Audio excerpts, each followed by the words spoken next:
Hello friends. तो कहानी की शुरुआत में हमें यंग मैरिड कपल्स मैट और केट को दिखाया जाता है, जो न्यूयॉर्क में अपने नए घर में रहने के लिए आए थे।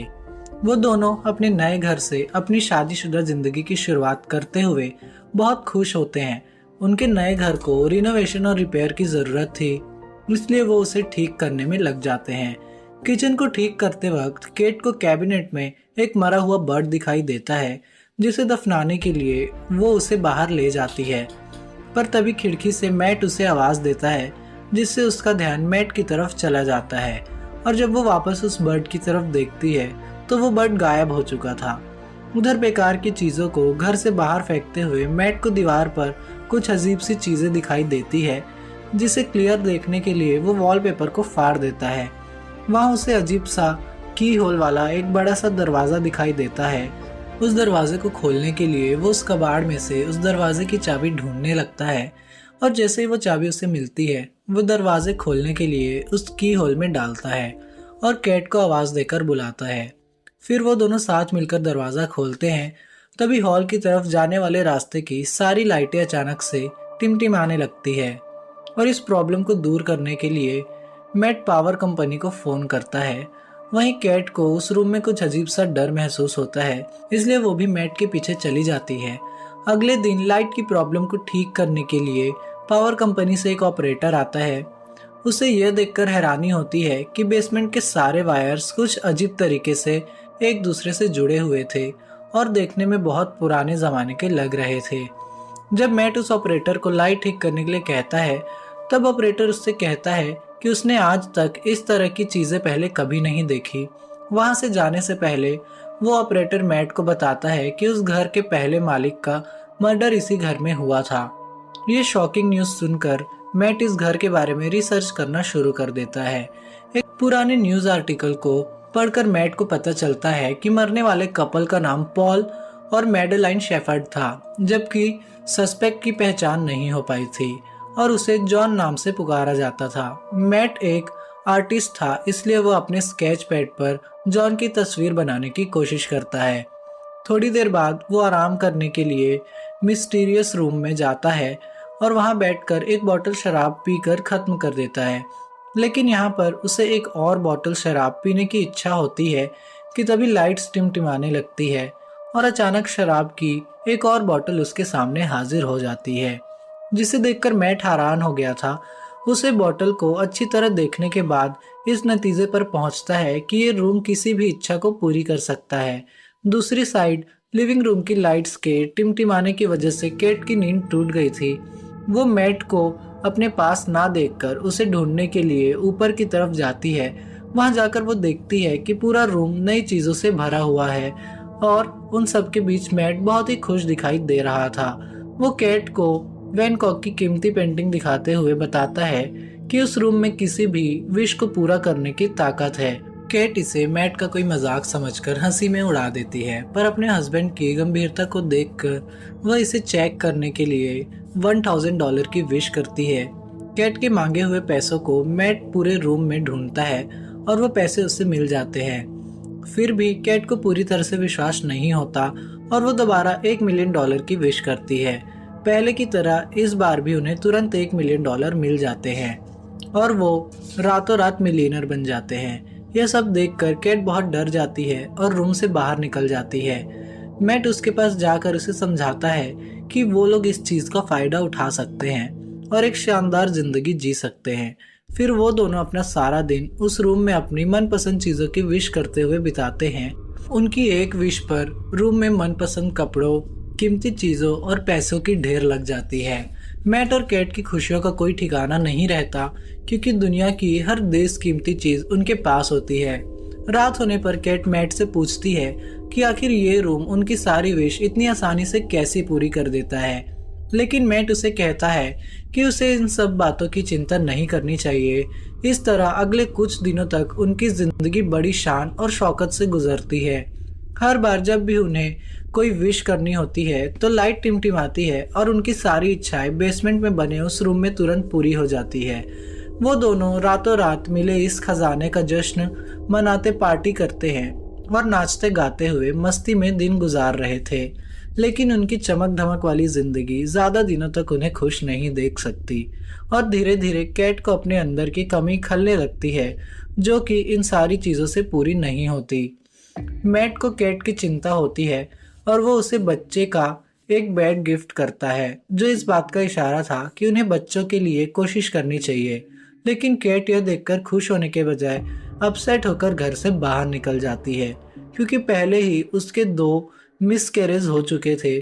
थोड़ी देर बाद कैट वापस लौटती है और उस विशिंग रूम में जाकर एक बच्चे की विश करती है। और जब मैट को ये बात पता चलती है तो वो कैट पर नाराज होकर कहता है कि बिना उसकी सलाह लिए उसे बच्चे की विश नहीं मांगनी चाहिए थी। इस बात पर दोनों में काफी बहस होती है। कैट कहती है कि उसने ये शॉर्टकट इसलिए अपनाया था क्योंकि उसे मिसकैरेज या लेबर पेन की तकलीफ ना झेलनी पड़े। वो कहती है कि वो दोनों इस बच्चे के साथ बहुत खुश रहेंगे, पर मैट इस बात से एग्री नहीं होता और उस बच्चे को रूम में ले जाकर उसके गायब होने की विश करने को कहता है।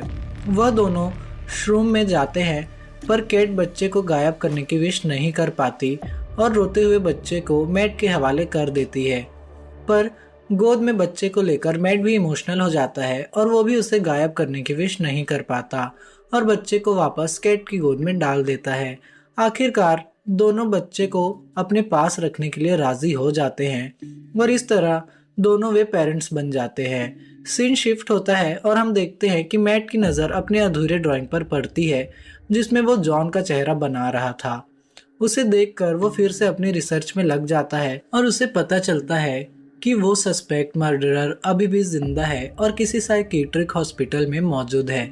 एक दूसरे न्यूज़ आर्टिकल के मुताबिक जॉन का कहना था कि उससे यह मर्डर उस रूम में ही करवाया था और यह जानने के तुरंत बाद ही मैट जॉन से मिलने के लिए निकल पड़ता है ताकि उससे उस रूम के बारे में और ज़्यादा जानकारी हासिल कर सके। हॉस्पिटल पहुंचने पर नर्स उसे अलर्ट करती है कि लास्ट 45 सालों में न्यूज़ रिपोर्टर्स के अलावा कोई भी जॉन से मिलने नहीं आया। यह सुनकर मैट खुद को भी एक रिपोर्टर के रूप में पेश करता है। आखिरकार बूढ़े हो चुके जॉन के साथ मैट की फेस टू फेस मुलाकात होती है और वो उससे उस घर और खास कर उस मिस्टीरियस रूम के बारे में पूछने लगता है। चेहरे पर एक शैतानी मुस्कुराहट के साथ जॉन उसे बताता है कि वो इस पल का बरसों से इंतजार कर रहा था। जब मैट उससे शेफर्ड को मारने की वजह पूछता है, तब वो कहता है कि इसके अलावा उसके पास और कोई चारा नहीं था।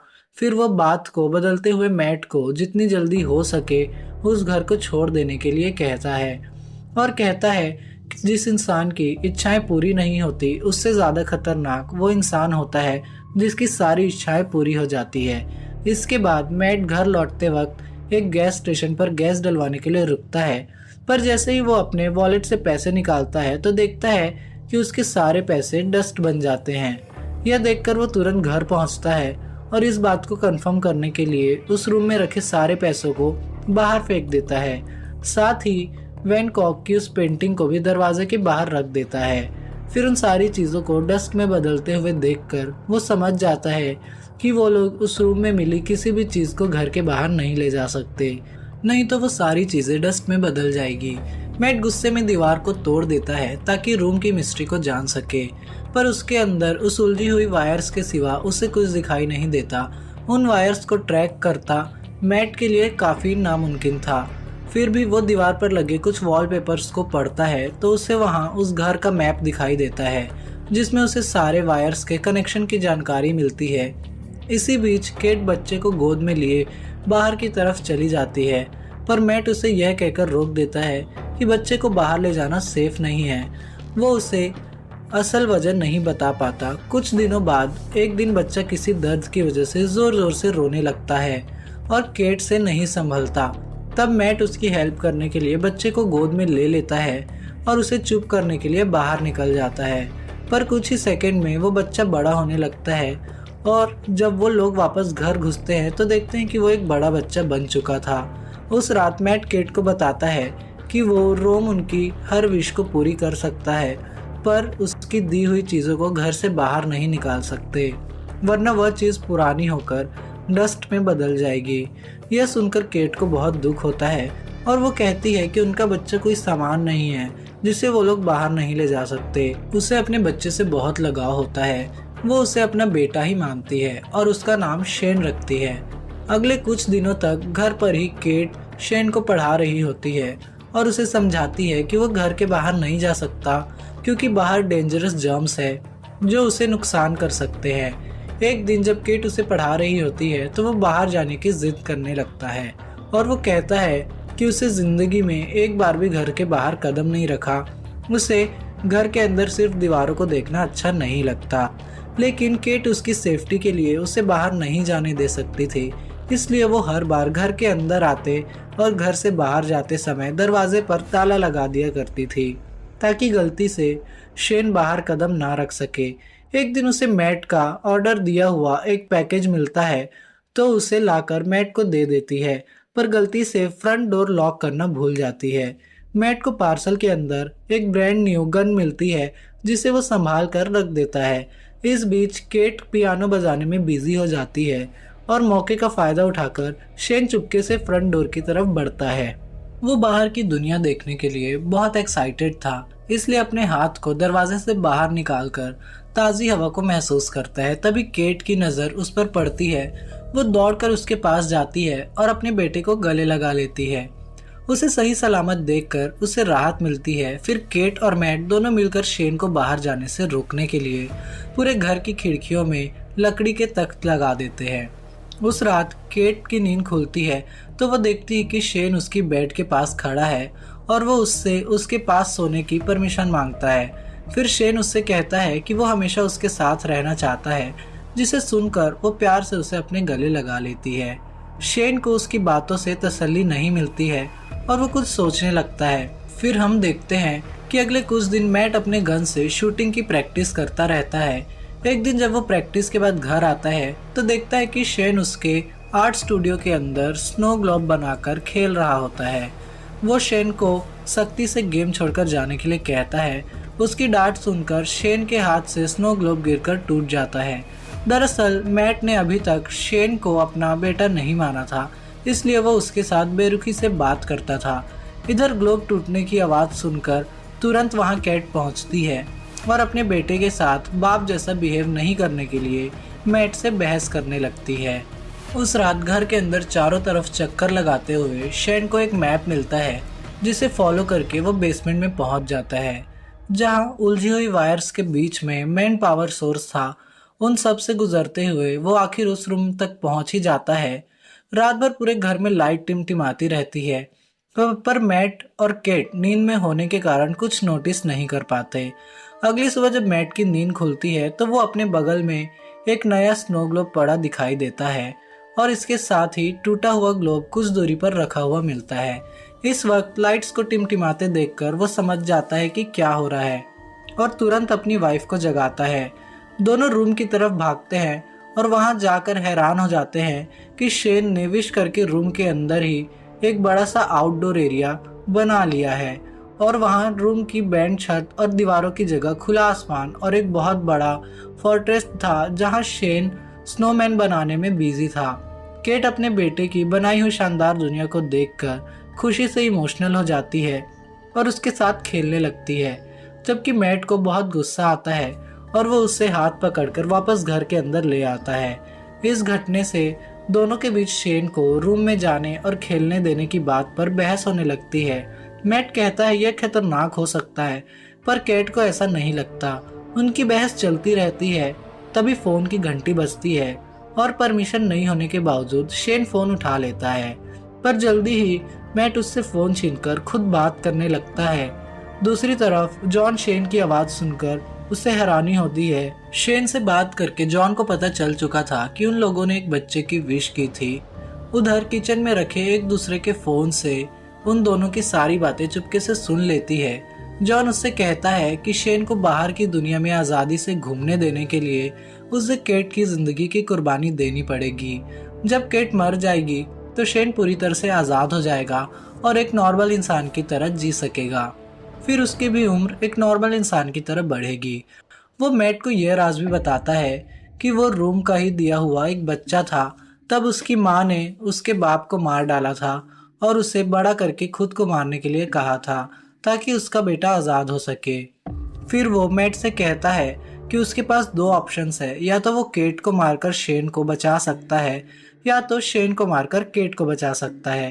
केट ये सुनकर बहुत दुखी होती है और वो घर छोड़कर चली जाती है, जिससे मैट को उसकी फिक्र होने लगती है।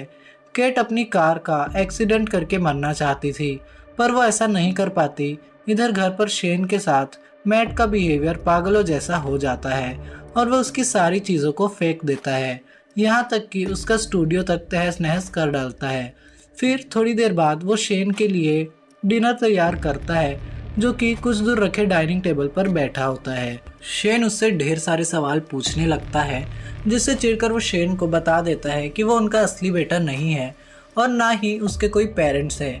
इतना ही नहीं, वो उसे गुस्से में आकर शेन को फ्रंट डोर से बाहर निकालने को कहता है, पर शेन डरकर वापस ऊपर चला जाता है।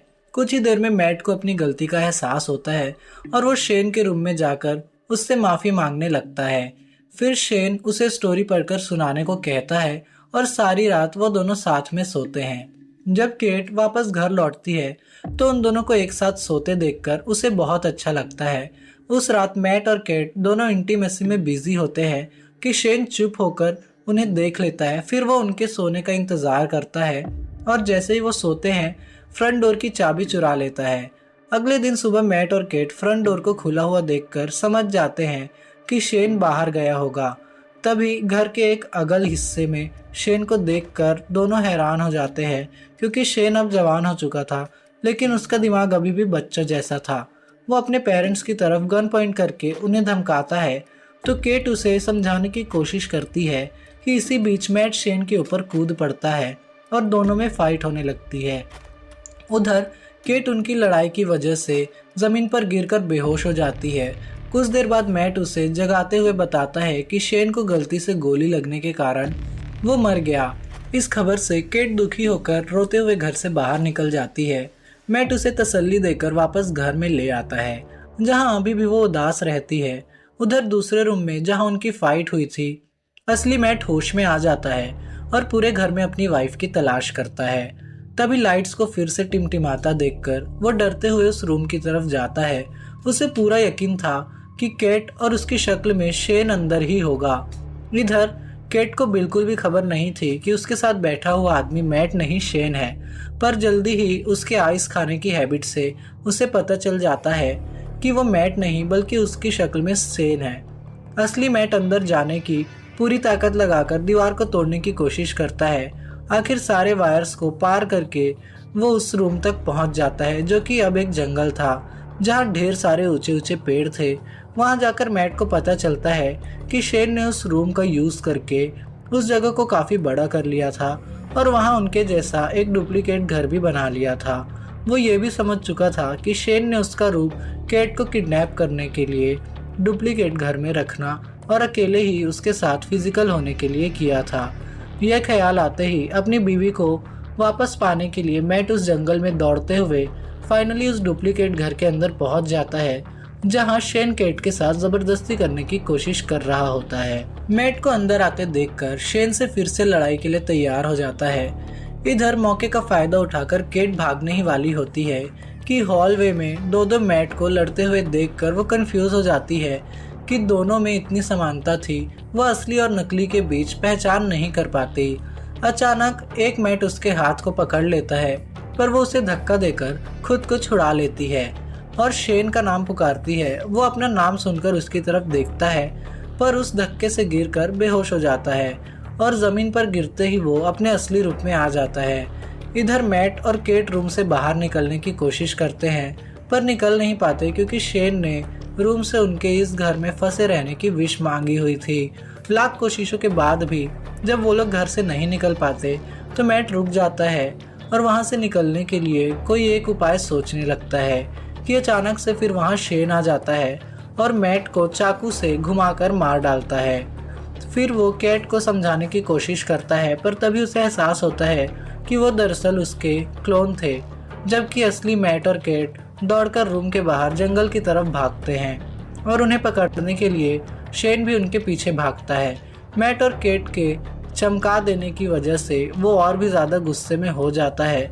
असली घर में पहुंचते ही शेन मैट पर अटैक कर देता है, पर मैट उसे अपने साथ खींचकर घर के बाहर ले आता है। अपनी जान को खतरे में देखकर शेन वापस दरवाजे की तरफ भागता है, पर उसके अंदर घुसने से पहले ही केट दरवाजा बंद कर लेती है। शेन मम्मी कहकर उसे पुकारता है। केट घर के अंदर से उसे बूढ़ा होते हुए देखते रहती है। धीरे धीरे उसकी बॉडी गलने लगती है। अंत में वो डस्ट में बदल जाता है। उसकी गलतियों के बावजूद केट उसकी मिट्टी को हाथ में लेकर बहुत रोती है, क्योंकि उसने उसे अपना बेटा मानकर काफी समय उसके साथ बिताया था। फिर मैट उसके पास आता है और वो दोनों एक दूसरे को गले लगाकर अपना दर्द कम करने की कोशिश करते हैं। फिर सीन शिफ्ट होता है और हम देखते हैं कि 1 महीने बाद वो एक छोटे से घर में सेटल हो जाते हैं और सुकून से रहने लगते हैं। पर थोड़े ही दिनों बाद कैट को डरते हुए अपनी प्रेगनेंसी टेस्ट करती है और रिपोर्ट पॉजिटिव आती है, तो वो बहुत उलझन में दिखाई देती है, क्योंकि उसे पता नहीं होता कि वो बच्चा मैट है या शेन में किसका है। हालात से पहले बेहतर होने के बावजूद उसे लगता है कि वो अभी भी उस रूम में है, क्योंकि लाइट्स फिर से टिमटिमाने लगी थी। इस स्टोरी में दिखाया जाता है कि मैट और केट रूम की दी हुई दौलत के नशे में पूरी तरह से अंधे हो जाते हैं। विशेष पूरी करने की जादुई शक्ति मिलने से वो अपनी ख्वाहिशों के मामले में कुछ ज्यादा ही लापरवाह हो जाते हैं। यहाँ तक कि कई बार मिस कैरेज होने के बाद भी वो रूम से रेडीमेड बच्चे तक की ख्वाहिश कर बैठते हैं। उनके नए अपार्टमेंट में लाइट्स के टिमटिमाने से यह कंफ्यूजन बना रहता है कि या तो वो अभी तक उस मिस्टीरियस रूम में है या बिल्डिंग के कंस्ट्रक्शन में कोई गड़बड़ी है। ठीक इस तरह केट की प्रेगनेंसी भी एक कंफ्यूजन में रहती है कि वो बच्चा मैट या शेन में से किसका है, क्योंकि उस घटना से एक दिन पहले मैट और केट के बीच इंटीमेसी होती है और उस डुप्लीकेट घर में शेन भी उसे सेक्सुअल असॉल्ट कर चुका होता है। इस तरह से यह कहानी सिर्फ एक विश पूरा करने वाले रूम के इर्द गिर्द घूमती है, बल्कि यह सवाल भी छोड़ जाती है कि आखिर केट के पेट में पलने वाले बच्चे का बाप कौन है, मैट या शेन। तो दोस्तों, ये कहानी यहीं पर खत्म होती है और ऐसे ही मूवी एक्सप्लेनेशन के लिए चैनल में बने रहना और कमेंट करके जरूर बताना कि ये मिस्टीरियस मूवी आपको कैसी लगी। Thank you.